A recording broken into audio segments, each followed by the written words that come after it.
Sa 30 lalim na banging ito sa barangay Bekel, Trinidad, Benguet, nagtapos ang buhay ng 13 taong gulang na lalaking siklista.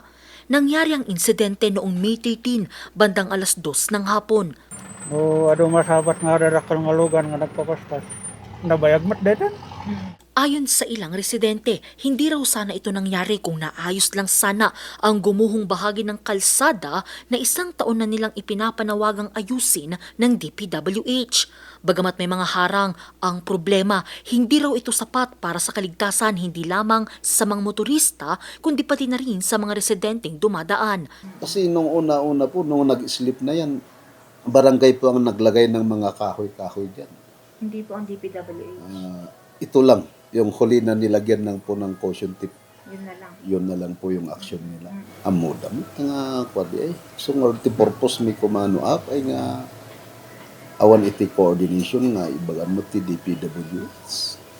Tano bilang ti ag traffic mamakot sinong iti mang sweldo.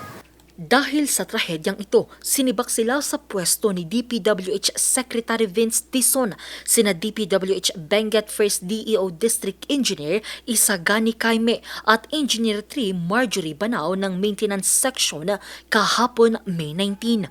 Ayon kay Dizon, ang desisyon na ito ay dahil sa kawalan ng sapat na road safety signages at traffic control device tulad ng concrete barriers sa nakatiwangwang na gumuhong bahagi ng kalsada sa barangay Bekel.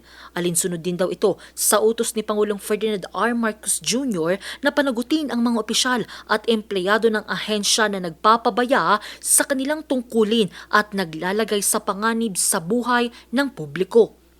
Umani naman ang samut-saring reaksyon ang naging hakbang ng ahensya. Nagbabala rin si Secretary Dizon sa lahat ng mga kontratista ng DPWH na hindi nagpapatupad ng striktong safety measures ay maaaring kansilahin ang kanilang kontrata at sasampahan ng reklamo. Sinusubukan pa rin ng news team makunan ng pahayag si District Engineer Isagani Kaime at Engineer 3 Marjorie Banao pero wala pa silang sagot sa aming email. Angel Arquero, RNG News.